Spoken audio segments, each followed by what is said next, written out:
जय भोजपुरी का हाल आशा करता जी आप लोग बहुत बढ़िया होखम। जा आप लोग के रिपोर्ट में बतावे जा रहल बानी कि एगो नया गाना आ चुकल बा, जौना गाना के नाम बा दीदिया के देवरा। वायरल मैटर हनी सिंह जौन गइले बड़े गाना, वही मैटर पे ही नया गाना बन गइल बा। काहे का आप लोग को पता बा कि भोजपुरी में कोनो मैटर हो जाए वो में गाना ना बने, ऐसा होइए ना सकता। भोजपुरी इंडस्ट्री के अंदर भोजपुरी इंडस्ट्री एक खातिर जानल जाले, और भोजपुरी सिंगर भी कोनो भी देश दुनिया में चर्चा होके, कोनो टॉपिक होके, कोनो मैटर होके, वो पे गाना जरूर बनेला। तो दीदिया के देवरा जौन की हनी सिंह के वायरल गाना जौन की भोजपुरी वर्जन में रहे, वो गाना के फिर से एक बार गा दिहल गइल बा सेम टाइटल के साथे। तनी से उहे फीलिंग दी आप लोग के दीदिया के देवरा जौन गाना बाटे शिवांश म्यूजिक वर्ल्ड पे, शिवांश म्यूजिक वर्ल्ड पे ई गाना रिलीज हो गइल बा दीदिया के देवरा। नीचे डिस्क्रिप्शन में लिंक भी बाटे, आप लोग जरूर क्लिक करके गाना के सुनी जा, देखी जा कितना जबरदस्त बा, का खास बा, का नयापन बा। गाना एकदम ओसन के टच के भी बाटे और जबरदस्त बा, और टाइटल भी सेम बा दीदिया के देवरा। ए गाना के गइले बाड़ी करिश्मा कक्कर। करिश्मा कक्कर के आप लोग जानते बानी, लाई दी सड़िया कड़िया कूलर वाला भी गाना हिट भई रहे। बहुत बेहतरीन बेहतरीन गाना गइले बाड़ी, और इनकर एगो अलग ही अंदाज के गायकी हटे, सुने में मजा आवेला।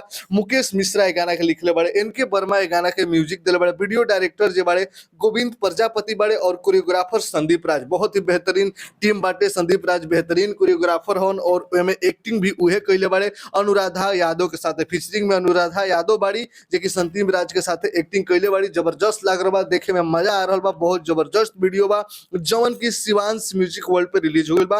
नीचे डिस्क्रिप्शन में लिंक बा। दीदिया के देवरा नया भोजपुरी देसी मिजाज वाला गाना, भोजपुरी अंदाज में। अब तक आप लोग हिंदी गाना सुन रहे भोजपुरी वर्जन वाला, लेकिन दीदिया के देवरा ई जौन गाना बाटे भोजपुरी देसी एकदम खाटी भोजपुरी में बा।